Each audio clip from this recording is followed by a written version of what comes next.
Welcome to lesson 52, Radio 2 students, H Radio 223, 223, yeah, that's right. Let me just fix that right there. Okay, and today we are going to be talking about sports presenting. So, references for the episode or the lesson, the virtual episode, right? The lesson can be found in Nash and Cullinan's Next Level Radio, which is in chapter 5, 5.3.2, reading the bulletin 192 to 194, as well as Beyond Powerful Radio on pages 275 to 282. Right. Again, as I mentioned before, we are going to be focusing on sports presenting in particular throughout this lesson, and the differences between writing, if there are slight differences between sports and news itself, right? So we'll also look at we'll discuss a little bit about the culture that surrounds sports, the politics that do involve the, consumption around sports and the creation of sports as well, just the kind of the lifestyle that's that surrounds it as it is. All right. As with any types of journalism, there are many non-negotiable requirements, which are the following criteria according to Witten from 2018, and that is something that we've seen before in our previous lessons. Knowing as a journalist that we have to definitely focus on the accuracy of what it is that we are writing about and we are reporting about. So definitely any details that we want to divulge to the public, very important that they are accurate.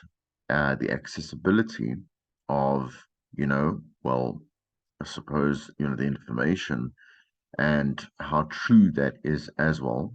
So it goes in conjunction with accuracy as well as with context and opinion, right? But accessibility, in terms of, well, where are we getting this information from? Accessibility in how the information is, I suppose, it's a conduit. We're a conduit towards, let's say, the sporting world, as well as our listener, and how that kind of relationship is, it lives, right? The context in which we are speaking about, right, a particular subject matter. So, in terms of, it could be time, it could be relevancy, it could be, when we say relevance, like what we're talking about, there's a certain angle as to why it is that we are bringing up a certain aspect of the story.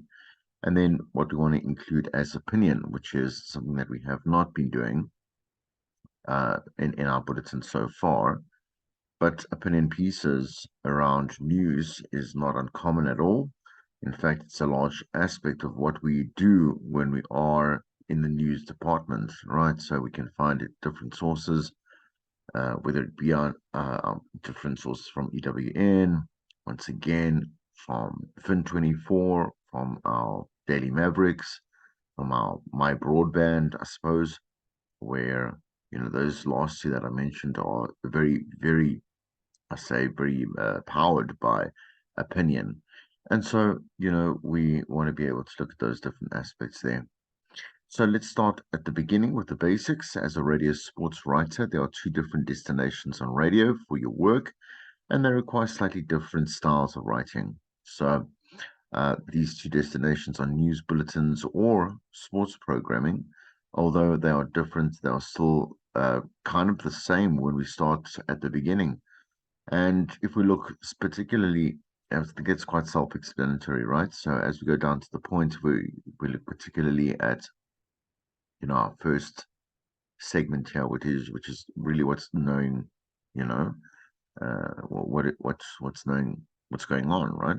I think that's right English, but anyway, knowing what's going on. There we go. That's much better, right?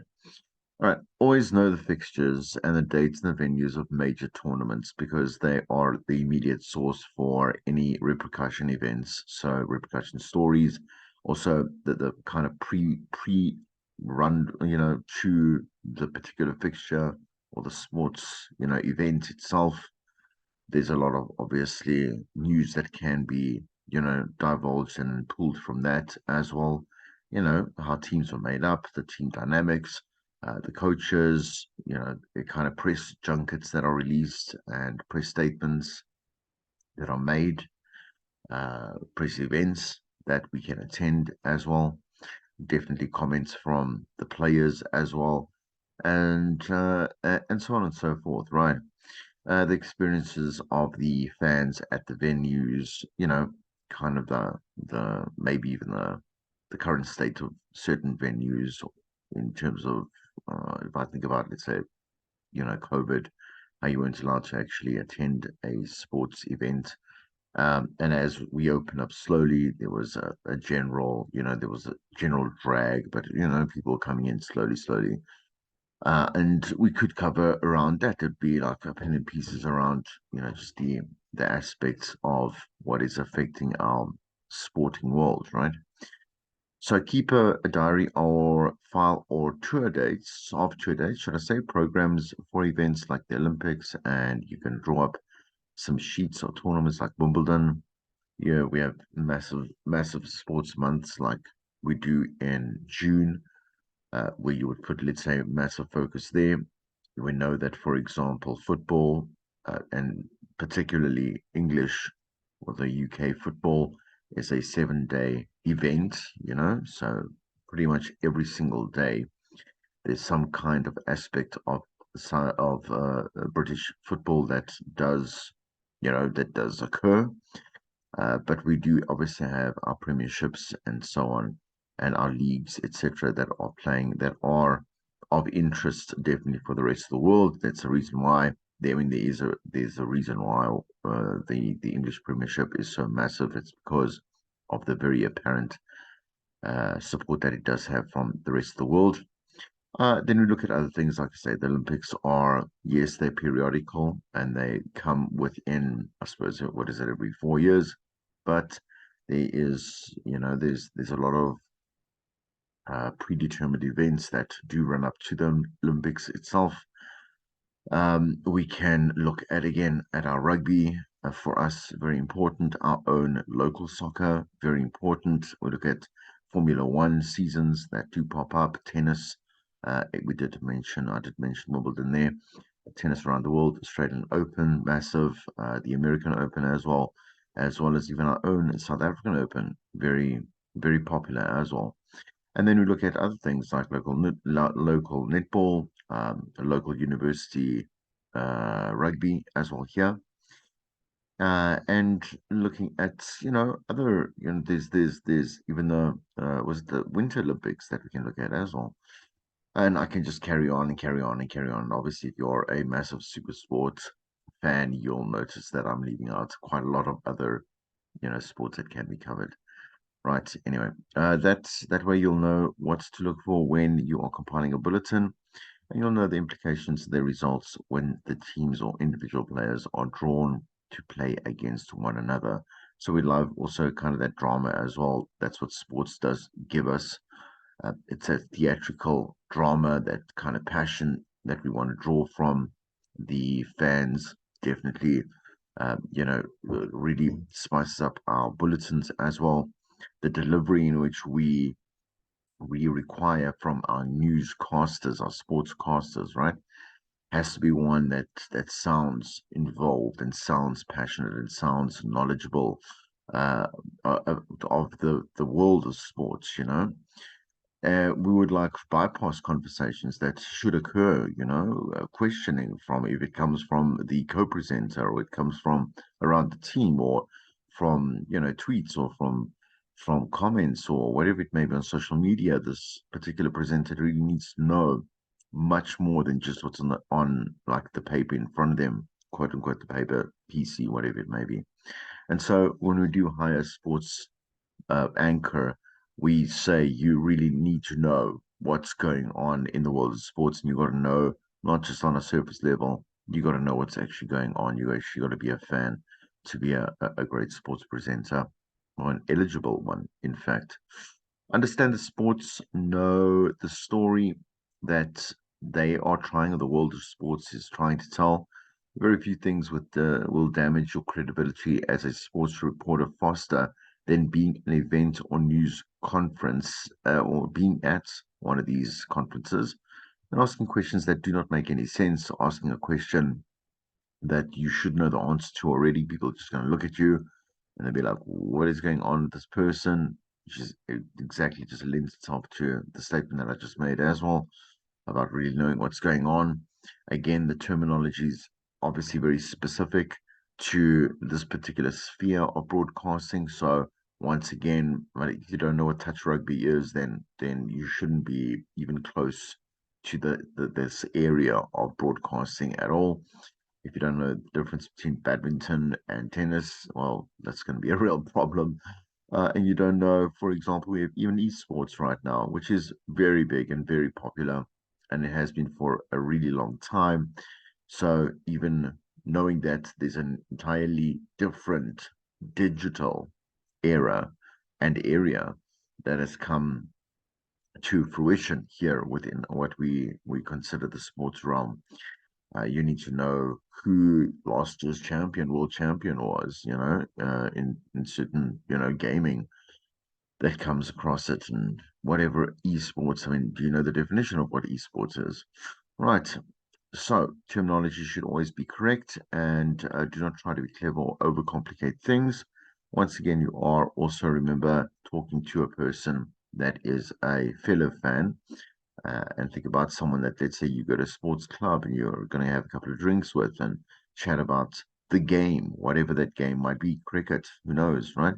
You want to be able to carry on a conversation with this person, a little bit of the history of players that were influential to the history of that particular sport. Um, and our sporting fans are pretty much probably our biggest celebrities. In I say aligned with our musicians and our radio DJs. Actually, funny enough, and our politicians are kind of right up there. Players and athletes are not your friends. So this may be one of the unwritten rules that are most often broken. You need to remember that athletes are a part of your job, not your private life. So obviously keeping the two very separate. It's not to say you cannot interact with whoever it is that you're reporting on, or you can't be a fan. That's fine. You can do that. It's not that.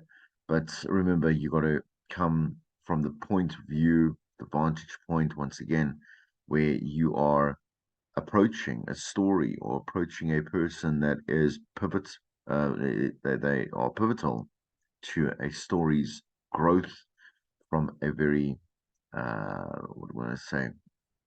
Let's see I mean, you want not a bias, not a yeah, an objective view. There we go. Not a subjective view. There we go.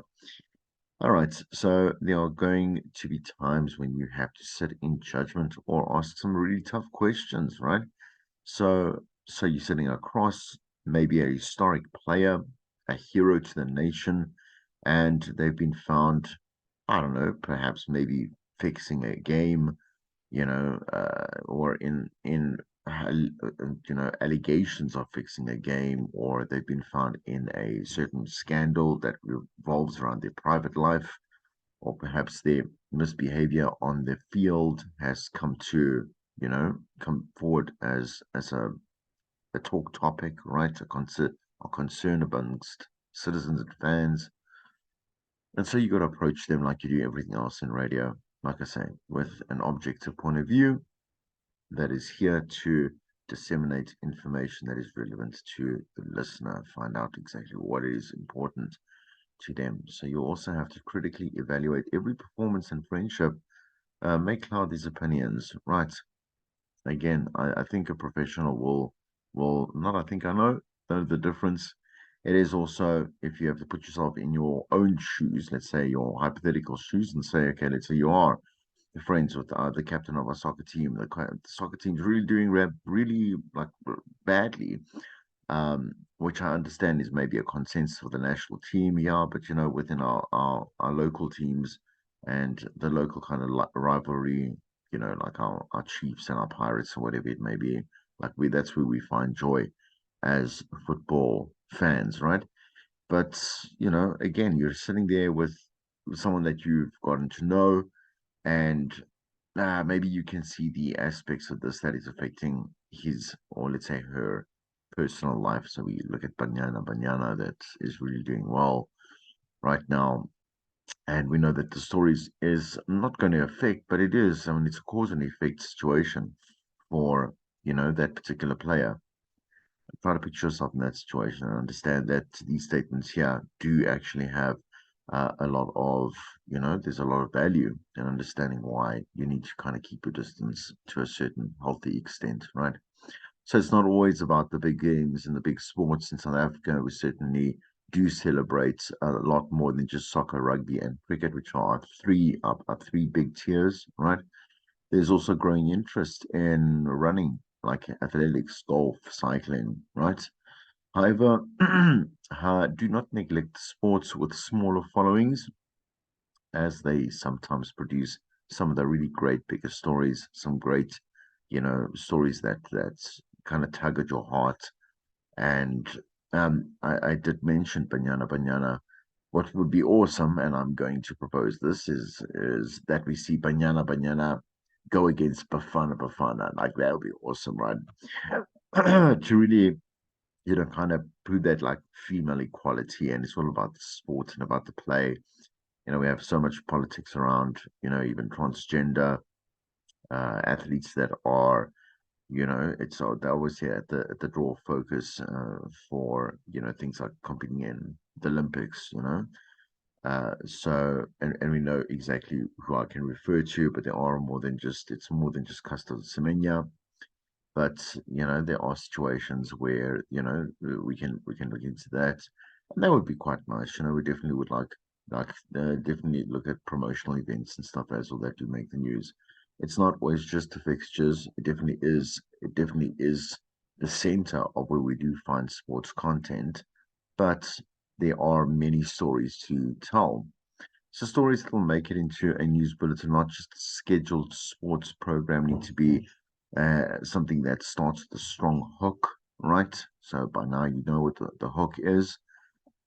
And it almost is, I mean, if we're looking at the inverted pyramid of news writing, it's the same thing's going to apply here, right? Write the story for the news that is most important, make it short, sharp, and to the point.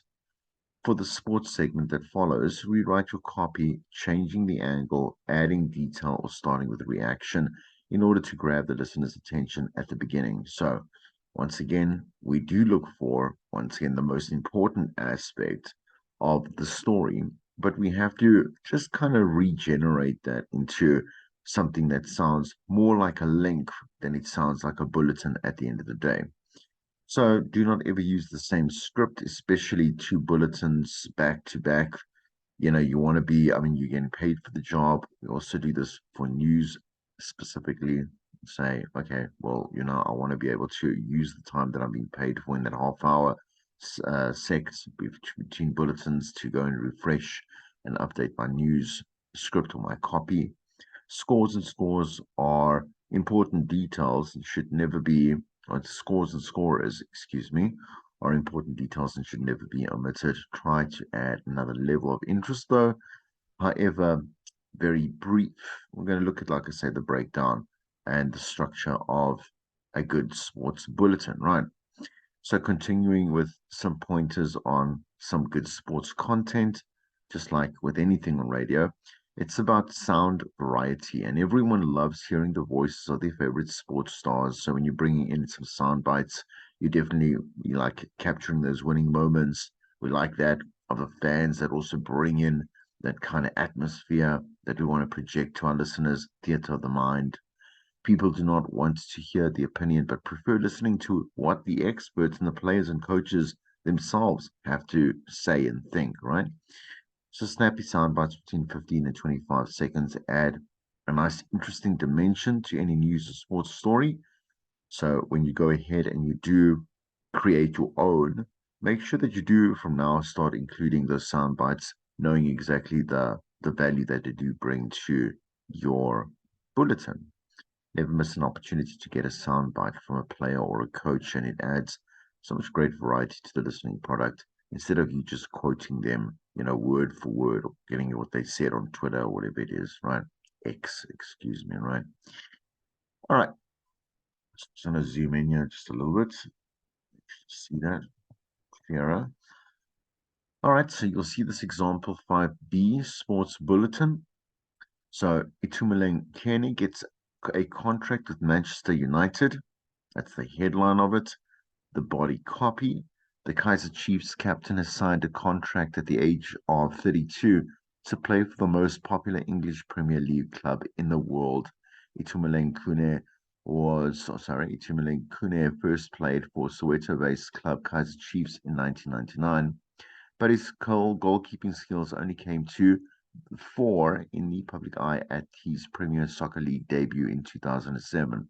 In 2009, he joined the national side and he has been the first choice for goalkeeper ever since. Kune also holds the title of being one of the only two goalkeepers to be sent off the field during a FIFA World Cup game. Last link or last line, should I say? Kune says that he's looking forward to joining the team at Old Trafford to start training in August. So you can see that's still there. That even though we've split this up into something that looks a lot, I'd say, simpler or basic compared to the inverted scheme. I say scheme. It's not a pyramid scheme, Chris. It's just a methodology. All right.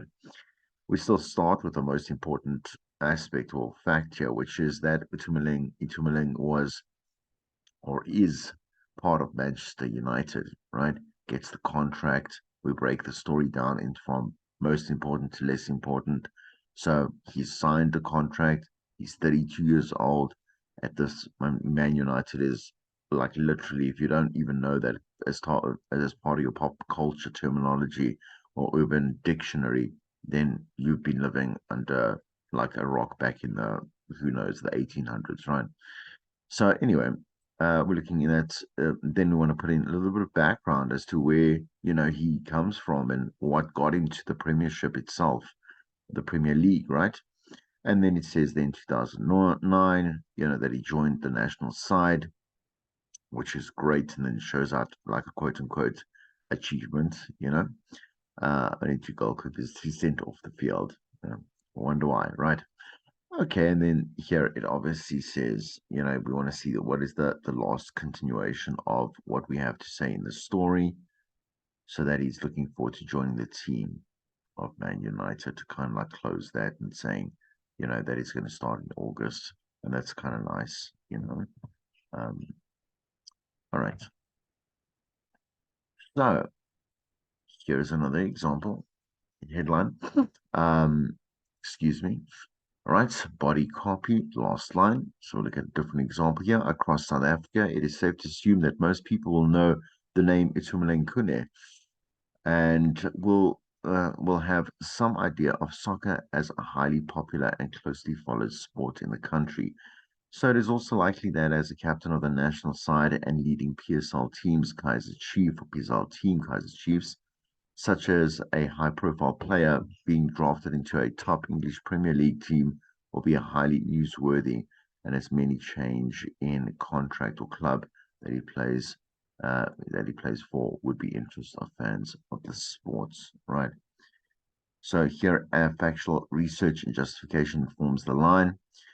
You would confirm all these facts via research online, such as that Kune is still captain of the Kaizer Chiefs, even if this appears to be obvious that he is 32 years old, right? And that Man United is the most popular club in the EPL, right?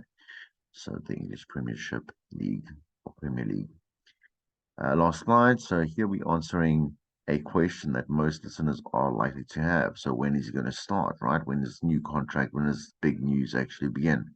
And we are providing a personal point of view from the player, which can work either with or without a soundbite from him, right? So here with the construct, how do we plan the story? What information is actually important?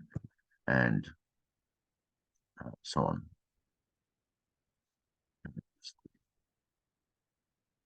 out there. So as much as players are not your friends, you should keep in touch with players and have a friendly communication with them. Something that is definitely not always just like that I mentioned before, not always just work, but that they are excited to actually hear from you.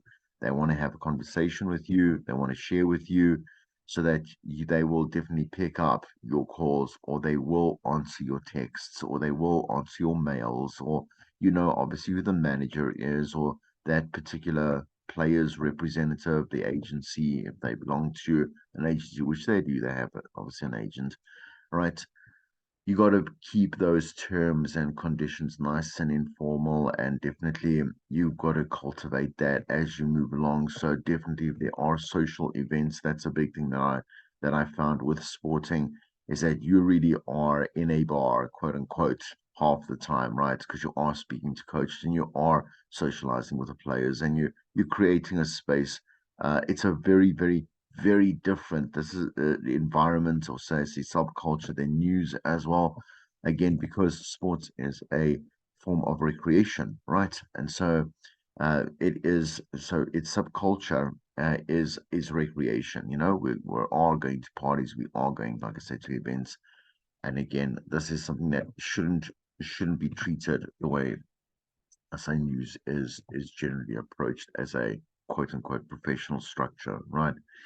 All right, so you're not always going to need them to comment or something negative. Often it's to talk about good results, to preview a major tournament, to comment on a fellow athlete's success, share that, be part of the team yourself, develop a strong contact list and protect it, so that those details do not get out in the public domain. So when they do give you personal details, like, that's for your own personal, like, professional growth, right? So in South Africa, always have sources or contacts with the following two big organizations: as a sports journalist, the Department of Sports and Recreation, and the South African Sports Confederation and Olympic Committee, is or SASCOC. Right. It's dirty. Get your mind out the gutter. Me too, don't worry. Right. Okay. All right. Sponsors are also important contacts. So when we speak about the quote unquote sports club, everyone that attends the sports club who is interested, these also great leads. So again, from the players to amateur players to, let's say children's sports, like youth players, and again the parents that really are involved, and the fanatics that are involved, the sponsors, right, that have a vested interest in definitely having a club or a player represent their brand, right, or part of that family. They know all they need to know about that particular sport or sports, right? And they'll obviously have someone assigned and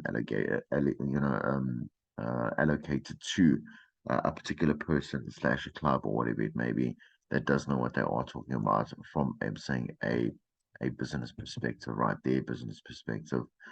All right. So anyway, they are definitely important to us because they do dictate, so like brand imaging and brand activations or whatever it may be. And definitely that has a lot to deal into the politics of how sports is created and how it conducts itself. So they're important sources for information, and they tend to be efficient because, again, once again, they have their own PR, their own marketing, and so they're on the ball with this. It's not their first time at the rodeo, whatever it is, to use an American term, right?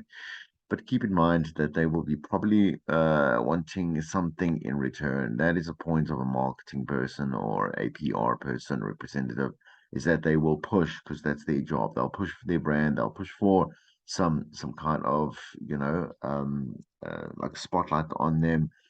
They'll push for any exposure. They'll push for interviews. They'll push for an agenda, and you've got to use them sparingly as well, as a journalist and as a broadcaster in general. So make sure you evaluate what they're going to give you, and be careful how you represent them in your sports story, right?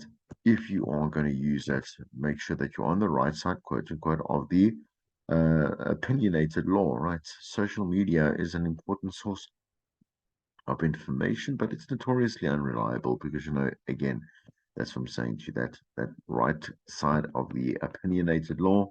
make sure you're on the truthful side, right? So use it as a source, but only as a starting point, definitely, because you can't be at all places in the same time. And so it's definitely, we always push social media for you to be able to have that grasp and that reach to a lot of places and things that are happening in real time, that you can go and create leads for your stories and so on. So never use social media posts without an independent verification of the information that you are trying to share with your listener. Okay. So definitely, as we do with anything on air, we'd like to cross-check our facts to make sure that we can move on. If more than two sources do confirm the same information, it's probably a good assumption to say that it is accurate, and also you have gone and you have researched and again cross-checked your own reasoning and justification to go forward. So if you are at an event like a news conference or post-match media briefing, make sure that you get the scores, names, and relevant information, such as the designation of people, correct. Right? So in sports, there is always someone listening who knows more than you do, and many will be quick to correct you. So get the facts straight before you go, like, man, you go crazy, right? And they will also stop listening if any information is unreliable, if it turns out that you got the basics wrong, essentially, like I said there in the beginning of the lesson. And this again resounds right back to what we started with and said, look, you have to be an expert on this. You got to know what the sports and the elements are. You have to understand how to talk sports, in a social setting. You got to understand the impact that it has on people's lives. You've got to know who's who when it comes to influential aspects of the medium, well, this aspect of the medium, right?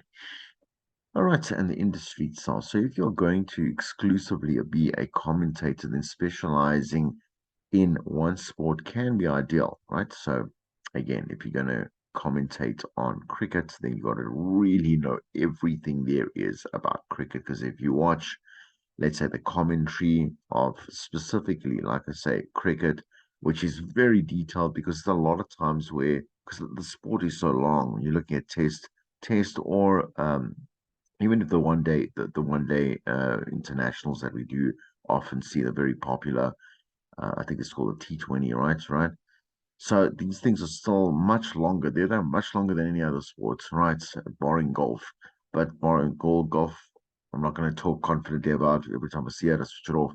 But I mean, it's long, right? Cricket is long. So you're going to fill the gaps, a lot of the gaps that do pop up, and you got to fill it with information and knowledge, right? So you can't just be a great communicator. You got to know what you're talking about, right? So this will go from, for example, when someone is batting, like, kind of that technique of, how this particular player has, I don't know, scored a six or a four or this or there, you know, gaining 2 or 1 runs, 1 run, 2 runs, 1 run, right? Out of that particular, you know, um, uh, I say bat. My sport that then now you can start seeing as I go into details. I'm like, oh well, anyway, yeah, but that particular swing, right? All right, and so that's where you actually know it's okay. These guys are pros, like anyone should be in their job, right? Okay, so you will possibly get work on radio and TV, and you could even become the go-to expert for other journalists, right? That they come to you and say, okay, cool. Can you give us give us sound bites, tell us what you think. Can you contribute to this opinion piece or this piece that I'm writing for? Whatever it may be. However, if you are going to be compiling and presenting bulletins for general consumption, you'll have to become a jacker or a Jill of all trades, knowing something about every sport and a lot about the most popular and regularly covered sports. So know your audience. If they are soccer or rugby fanatics, then you need to know a lot about these sports. But note that there is always potentially someone listening who is an expert, right? Because they are fanatics, and that's fine. Again, like when you do right, don't try to be fancy. That's all I gotta say. To say it in layman's terms, don't try to be fancy. Someone will call you out on it, right, when you do make a mistake. Right, Janet Witten, 2008, said, prepare and research the subject well when you are writing a story, like we do and we have said before. Few things will be as irritating as an interview that has someone that really doesn't know where they're going with this conversation and ask these random questions, man. And again, stuff that's basic and it's known already. And you're trying to, you can tell this person just has no, I say, credibility. Well, if in terms of the consumer, they'll have immediate 0% when it comes to credibility. And when they're evaluating them further, be like, okay, well, this person has done no research or no preparation for what is really important, which is their job, right? And wasting everyone's time, both the person that you are interviewing and the person that's listening to this.